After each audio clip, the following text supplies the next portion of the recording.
अस्सलाम वालेकुम।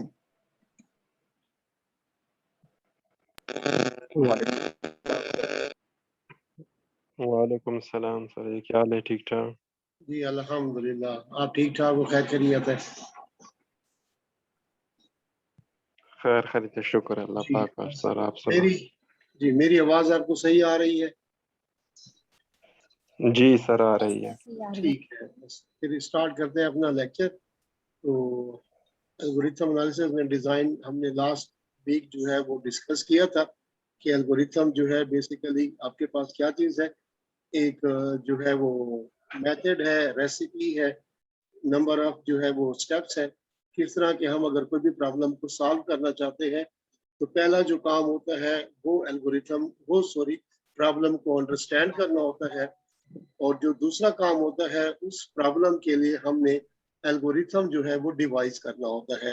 Algorithm device करने का मतलब ये होता है कि आप जो है वो जो नंबर ऑफ स्टेप्स है वो बेसिकली डिवाइस करते हैं, लिखते हैं, उसको स्केच करते हैं कि अगर इस प्रॉब्लम को सॉल्व करना है तो इसके किस तरह जो है हम स्टेप्स लिखेंगे कि हम इनपुट किस तरह एक्सेप्ट करेंगे, हम प्रोसेसिंग किस तरह करेंगे और जो है फिर आउटपुट जो है वो किस तरह हम डिस्प्ले करवाएंगे, आउटपुट दिखाएंगे अपने यूजर को।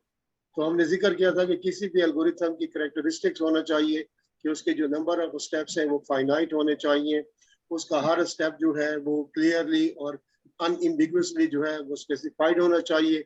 कोई भी एल्गोरिथम आपके पास जो है वो 0 या 1 जो है वो मैनी इनपुट एक्सेप्ट करता है और जनरेट करता है 1 और मैनी जो है वो आउटपुट।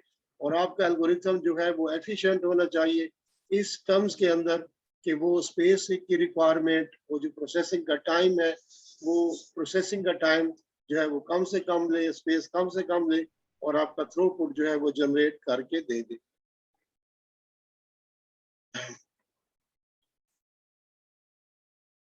तो हमने ये देखा कि एल्गोरिथम को डिजाइन करने के हवाले से डिफरेंट किस्म की स्ट्रेटजीज हैं, ब्रूट फोर्स से लेकर और back tracking and branch and bound तक। इसके बाद आगे चलते हुए जैसे हमने देखा कि जब हम एनालाइज करना चाहते हैं किसी भी अपने एल्गोरिथम को तो उसके दो मेथड हैं, एक है थ्योरेटिकल और एक है एम्पेरिकल। तो थ्योरेटिकल का मतलब ये होता है कि बेसिकली हम उसकी जो है वो टाइम एफिशिएंसी को एनालाइज करते हैं by considering the input size of that algorithm. और इनपुट साइज किस तरह मेजर होती है?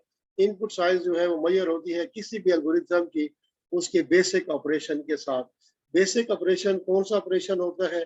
ये बेसिकली वो स्टेटमेंट होती है, वो आपका जो है वो ऑपरेशन होता है जो सबसे ज्यादा जो है उसका रनिंग टाइम जो है बेसिकली वो कैलकुलेट होता है, या वो सबसे ज्यादा जो है वो सादे लफ्जों में वो आपकी स्टेटमेंट जो है वो एग्जीक्यूट होती है।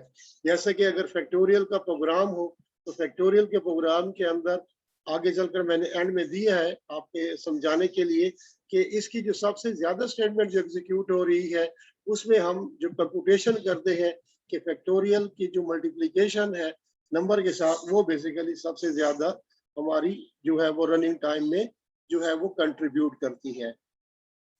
हाँ, फिर हमने कुछ एग्जांपल देखी कि जो है हम किस तरह से रनिंग टाइम को समझते हैं। एम्पेरिकल एनालिसिस के अंदर बेसिकली मैंने आपको बताया था कि एम्पेरिकल मींस एक्सपेरिमेंट। तो एक्सपेरिमेंट में आपके पास बाकायदा एक आप जो है वो कैलकुलेशन का फिगर लेते हैं, यानी टाइम को आप मेजर करना चाहते हैं चाहे नैनो सेकंड के अंदर, मिली सेकंड के अंदर या सेकंड्स के अंदर। और फिर आप ये देखते हैं कि ये एल्गोरिथम 1 जो है ये सपोज जो है वो 10 सेकंड में एग्जीक्यूट हुआ, जो एल्गोरिथम 2 था मेरा वो 5 सेकंड के अंदर एग्जीक्यूट हुआ। तो मैं इस बेसिस पर ये कह सकता हूँ कि algorithm 2 is better than algorithm 1। तो बात हो रही थी हमारे जो है वो मैंने जिक्र किया था कि हम एल्गोरिथम को दो जो है अगर टाइप्स में डिवाइड करना चाहें तो एक होता है नॉन रिकर्सिव एल्गोरिथम और एक होता है रिकर्सिव एल्गोरिथम। जो नॉन रिकर्सिव एल्गोरिथम होता है वो एल्गोरिथम की बेसिकली वो टाइप होती है जिसमें आपका फंक्शन अपने आप को दोबारा कॉल नहीं करता। जबकि जो रिकर्सिव एल्गोरिथम होते हैं उसमें बेसिकली जो फंक्शन है वो अपने आप को दोबारा खुद कॉल करता रहता है और उतने तक कॉल करता रहता है जब तक कि उसकी टर्मिनेटिंग कंडीशन ट्रू नहीं हो जाती। तो लिहाजा अगर हमारे पास दो किस्म के एल्गोरिथम है, एक रिकर्सिव है और एक नॉन रिकर्सिव है, और ना रिकर्सिव एल्गोरिथम को आगे चलकर हम जो है वो उसके 2-3 प्रोग्राम्स के जरिए समझने की कोशिश भी करेंगे। तो लिहाजा अगर हम नॉन रिकर्सिव की बात करते हैं तो बेसिकली इस एल्गोरिथम को हम किस तरह एम्पिरिकली जज करते हैं या उसका रनिंग टाइम कैलकुलेट करते हैं। तो स्टेप नंबर 1 होगा कि decide on parameter n indicating input size. ठीक है जी।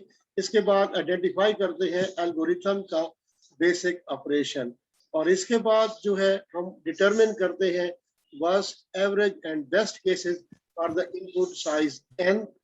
और जी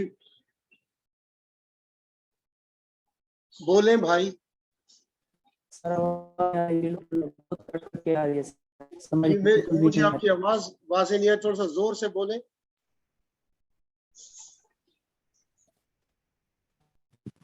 सर जी क्या आ रही है, बहुत कट के आ रही है। रिकर्सिव नॉन रिकर्सिव की समझ आपको नहीं आई? नो सर, आवाज आपकी आवाज मेरी नहीं आ रही आपको?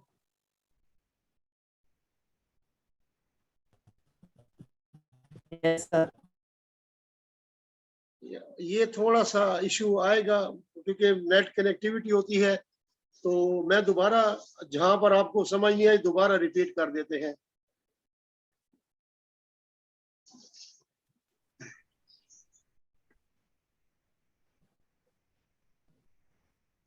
जी काइंडली दोबारा मुझे बताइएगा कहां पर आपको आवाज मेरी इशू था।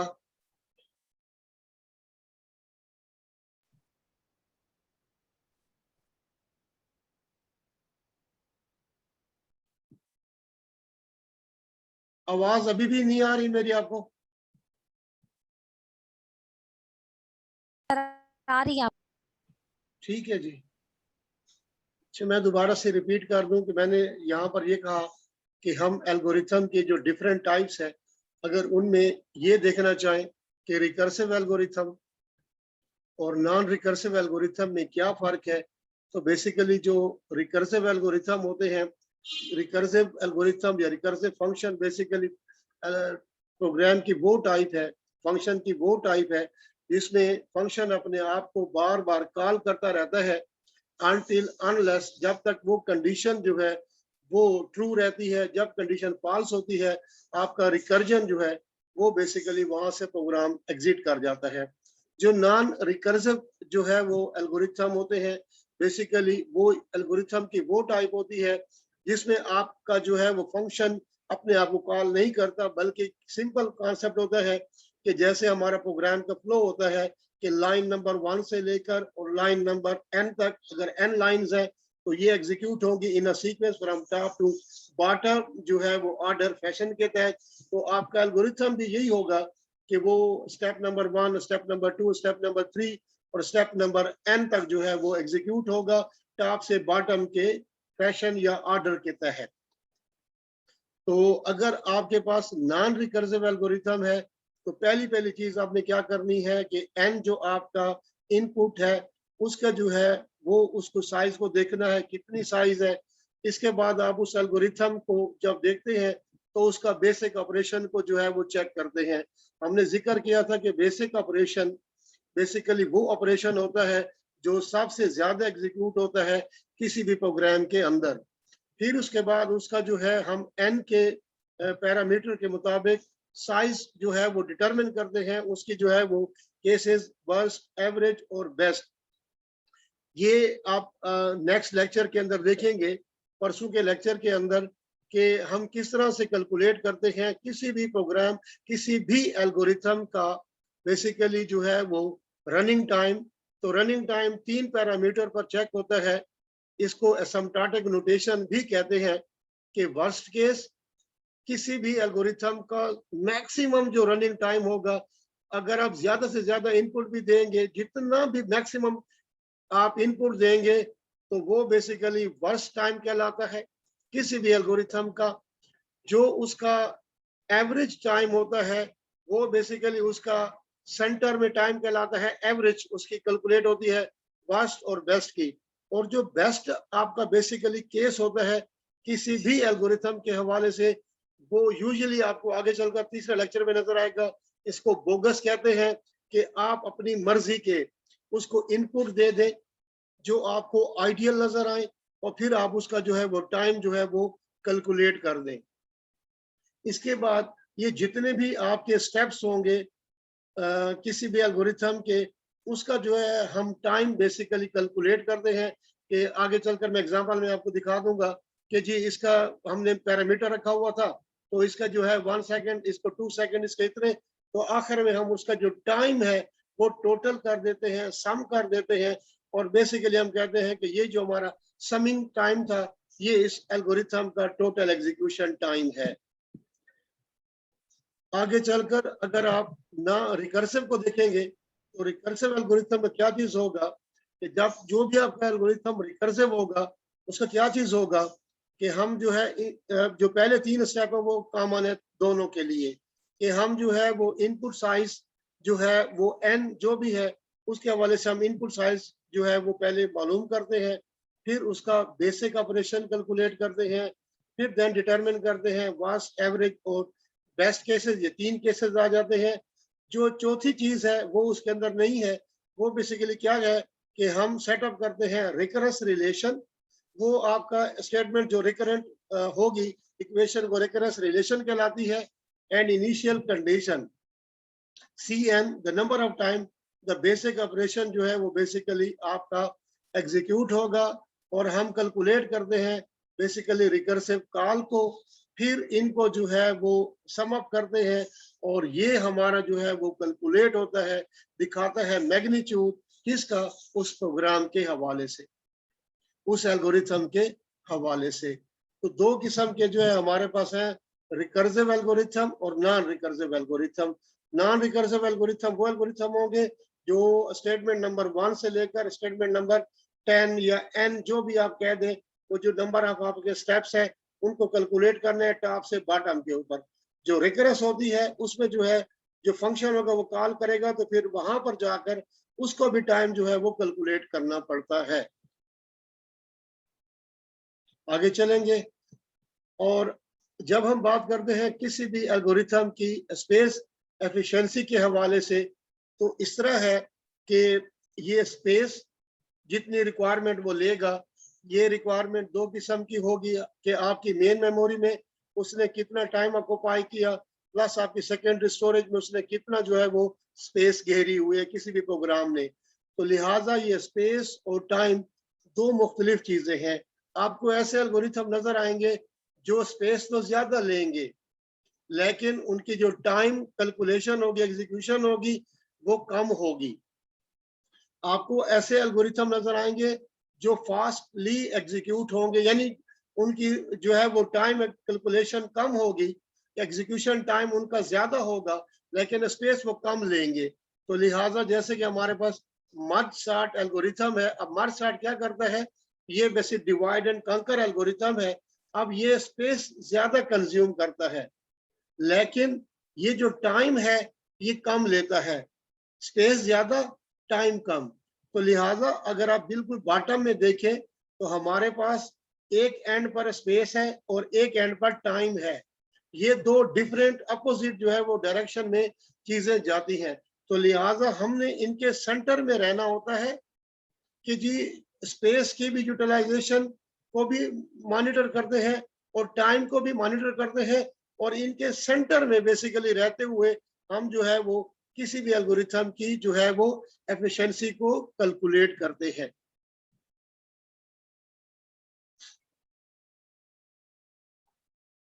अब यहाँ पर हम ये बात करेंगे कि हम एल्गोरिथम की ऑप्टिमिलिटी से क्या मुराद लेते हैं, एल्गोरिथम की ऑप्टिमाइजेशन क्या चीज होती है।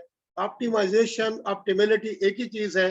ऑप्टिमाइजेशन का मतलब ये होता है कि आप बेसिकली जो है वो थ्रोपुट जो है अपने एल्गोरिथम का जो है बढ़ाएं। थ्रोपुट का मतलब होता है इनपुट जमा output is equal to throughput.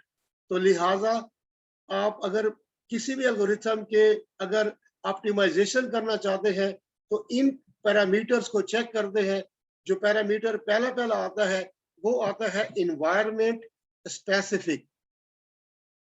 अब आप जब किसी भी एल्गोरिथम की इन्वायरमेंट स्पेसिफिक के हवाले से ऑप्टिमाइजेशन को देखते हैं तो आपका जो एल्गोरिथम है, जब आप उसको किसी भी प्रोग्रामिंग लैंग्वेज में उसका प्रोग्राम बनाते हैं तो वो बेसिकली डिपेंड करता है कि आपने कौन सी प्रोग्रामिंग लैंग्वेजेस चूज की। as you know that 4GL languages are faster as compared to 3GL languages, and similarly 4GL languages are execute slower as compared to 5GL languages। तो लिहाजा आपने लैंग्वेज कौन सी सेलेक्ट की है, इसके बाद आपका जो है वो डेटा टाइप आपने कौन सी चूज की है, ये बेसिकली जो है वो इसे कहते हैं इन्वायरमेंट स्पेसिफिक होना। अगर आपकी लैंग्वेज नई है तो वो ज्यादा फास्टली एग्जीक्यूट होगी।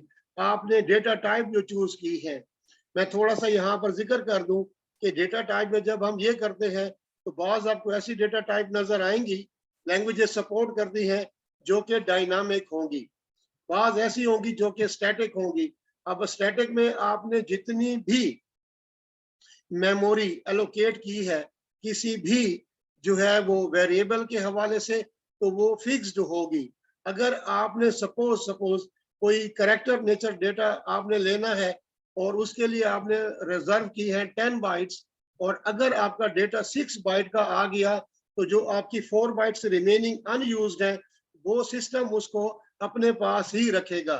लेकिन जो डायनामिक डेटा टाइप्स होंगी उसके अंदर बेसिकली क्या होगा कि अगर आपने सपोज 10 बाइट्स रिजर्व की है और आपका डेटा 6 बाइट का आ गया तो जो बाकी 4 बाइट्स है वो सिस्टम को रिटर्न हो जाएंगी। मैं यहाँ पर एक एग्जांपल दूंगा इस हवाले से ताकि आपको कंक्रीट एग्जांपल समझ आ जाए। आप एसक्यूएल सर्वर के अंदर कैरेक्टर डेटा को स्टोर कराने के लिए दो टाइप डेटा सपोर्ट करता है एसक्यूएल सर्वर, एक होती है कैरेक्टर और एक होती है वेरिएबल कैरेक्टर। जो कैरेक्टर है वो स्टैटिक है, वो फिक्स्ड है, और जो बार कैरेक्टर है, वेरिएबल कैरेक्टर है, वो डायनामिक है।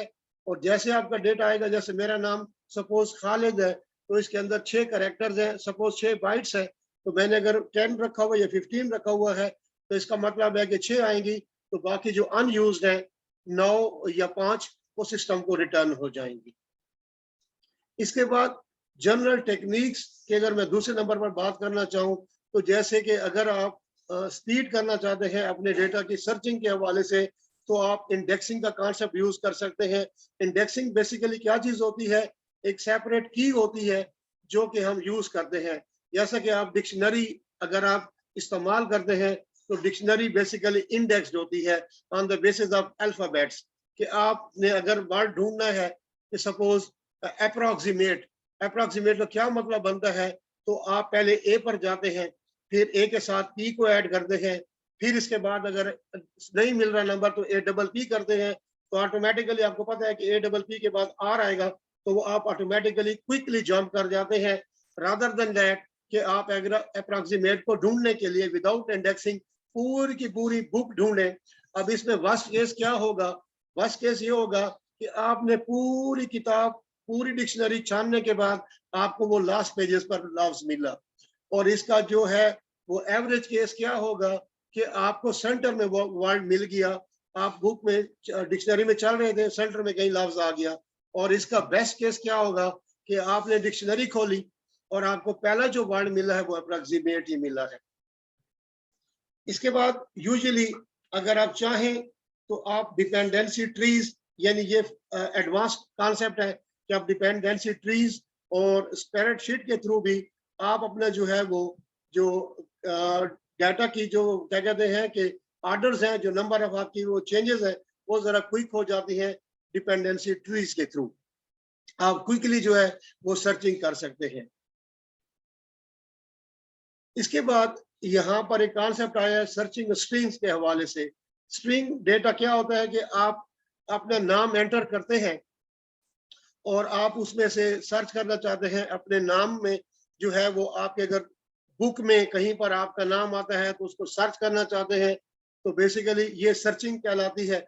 अब सर्चिंग स्ट्रिंग की सर्चिंग करनी है तो वो कहता है कि यूजुअली अगर आप ये टेक्निक फॉलो करें, ये पहले से एस्टैब्लिश टेक्निक्स है कि बायर मूर स्ट्रिंग करें या मूर हार्स पोल यूज करें, ये searching techniques they are much more faster as compare to other techniques.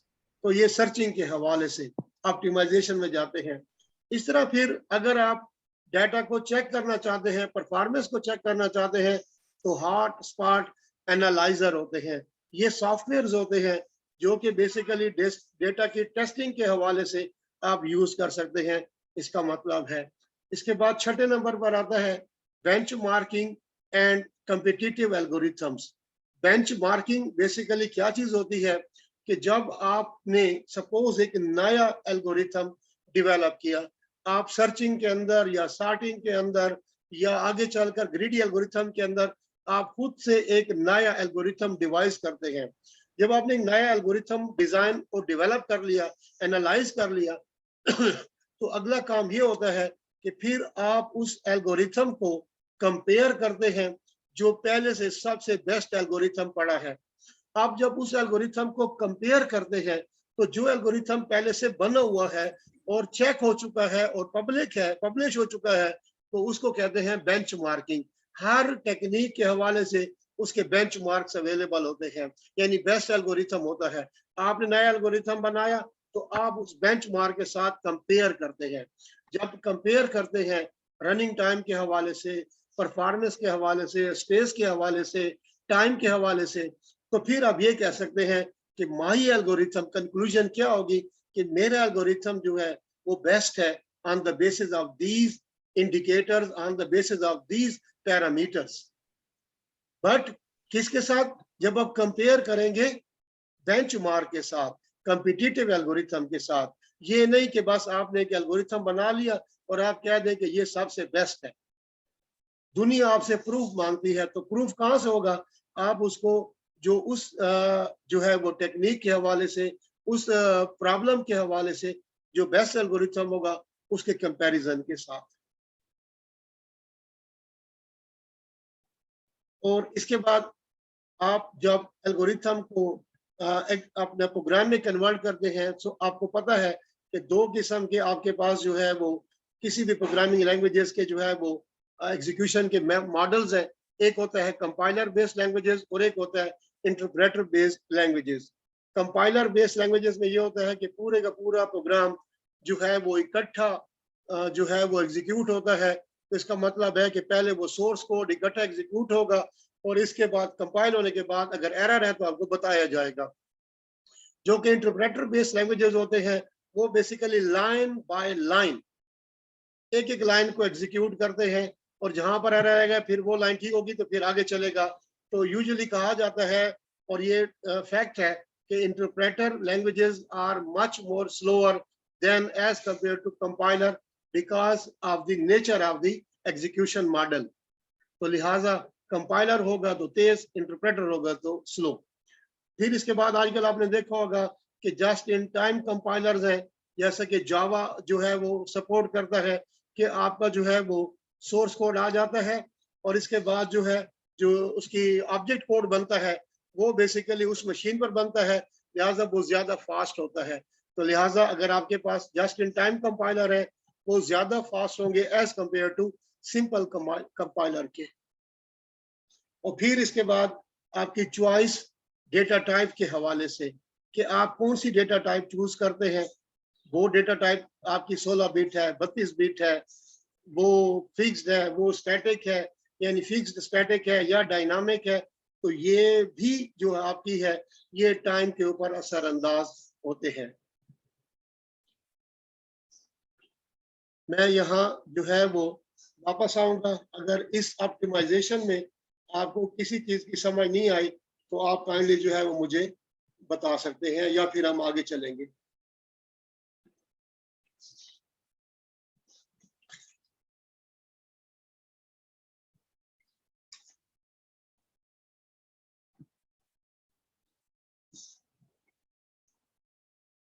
तो अगर इसको हम समराइज करना चाहें तो हम ये कह सकते हैं कि बेसिकली एल्गोरिथम के हवाले से जो एग्जीक्यूशन टाइम होता है वो डिपेंड करता है कि आपने कौन सी लैंग्वेज सेलेक्ट की, उस लैंग्वेज का मॉडल कौन सा है, कि वो just in time compiler use करता है या वो बेसिकली यूज करता है आपके साथ डेटा टाइप कौन सी यूज करते हैं, आपने इंडेक्सिंग की या नहीं की, आपने यानी कीज का इस्तेमाल किया या नहीं किया। तो ये जो चीजें हैं ये बेसिकली रनिंग टाइम के ऊपर जो है वो इनका बहुत बड़ा जो है वो होता है। और जो सबसे इम्पोर्टेंट चीज है वो ये है कि आप कौन सा जो है वो मशीन यूज कर रहे हैं। अगर आपकी मशीन जो है वो फास्ट है, जैसे कि कोर i7 या कोर i9 जो है वो अगर मशीन आपकी है, जनरेशन आपकी 10th 11th है, सो वो ज्यादा फास्ट होगी एज कंपेयर टू कि आप अगर पुरानी मशीन के साथ प्रोग्राम को एग्जीक्यूट करना चाहें तो लाजम बात है उसके ऊपर वो ज्यादा स्लो चलेगी।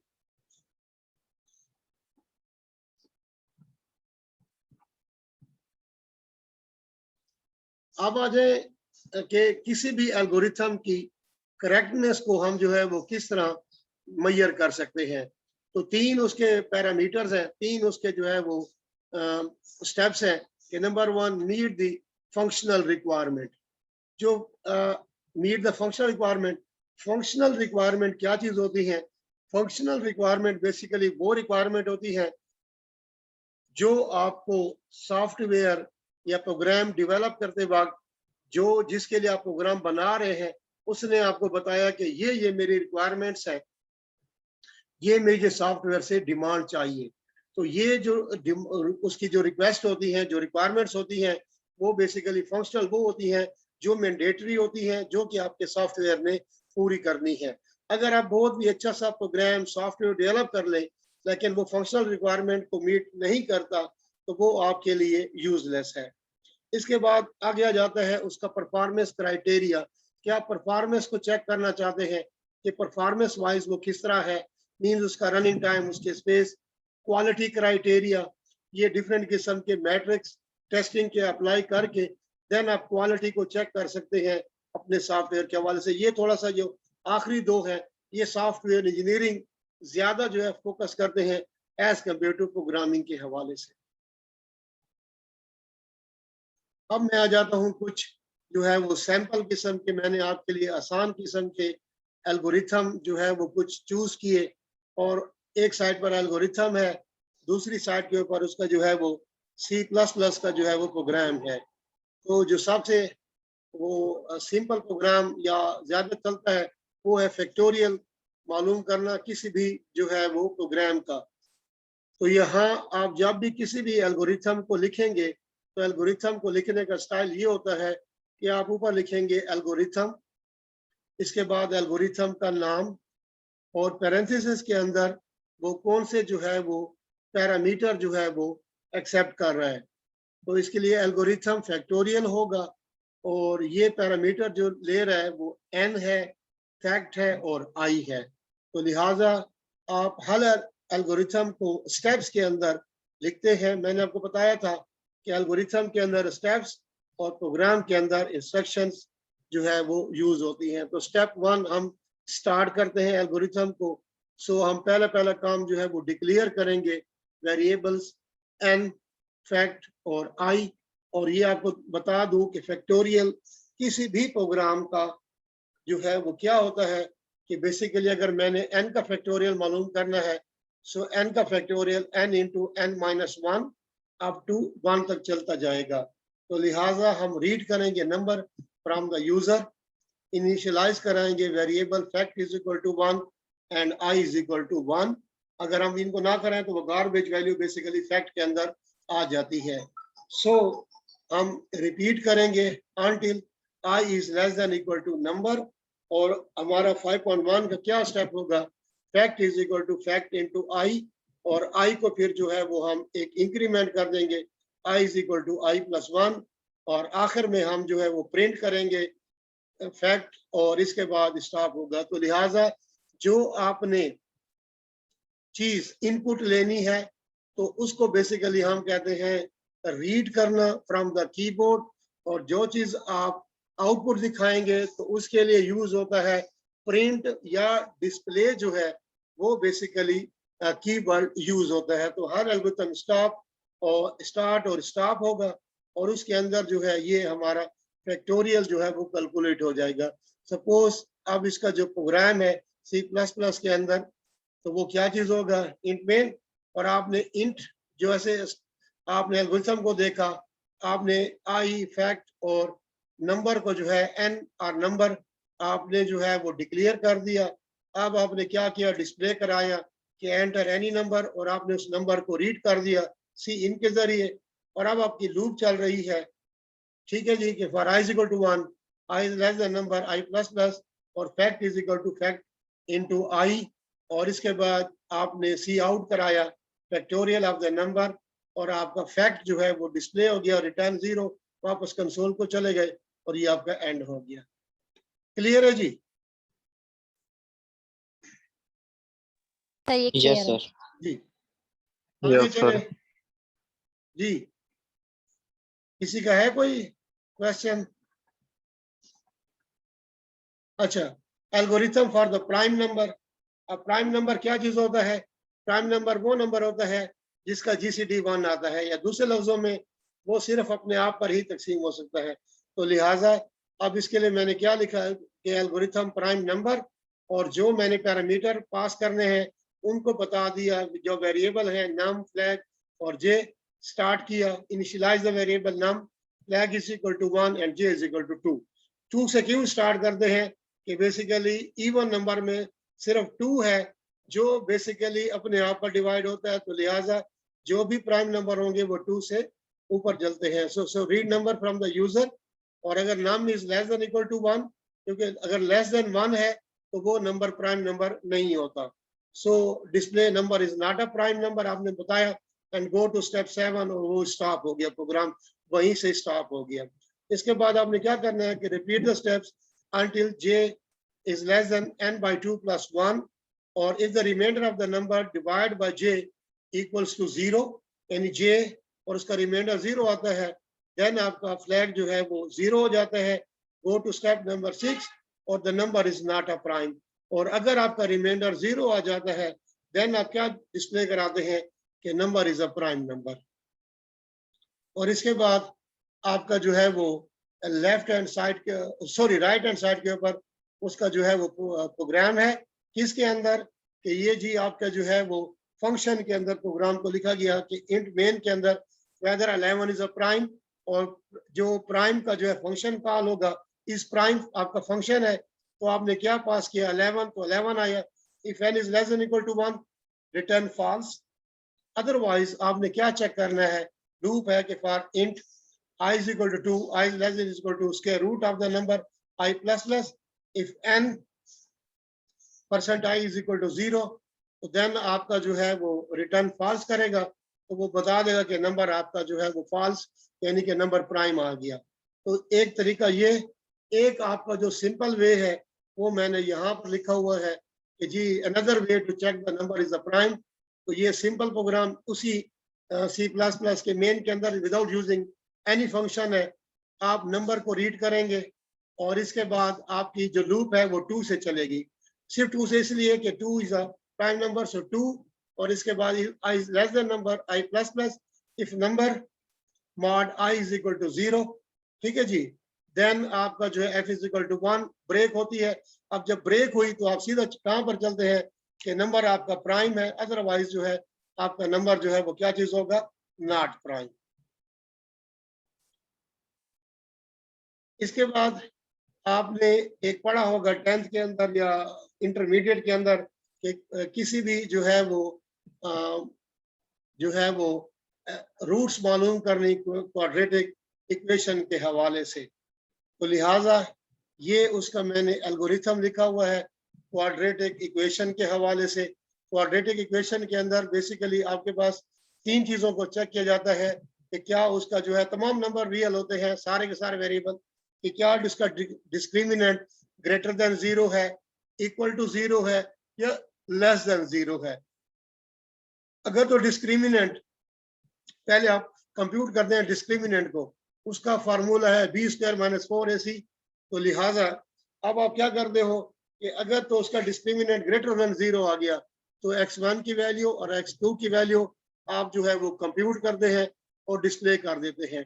अगर उसका डिस्क्रिमिनेंट इज इक्वल टू 0 है तो देन आप कंप्यूट करते हैं अनदर वे के साथ, जिसमें कंप्यूट x1 आपके नीचे फार्मूला दिया गया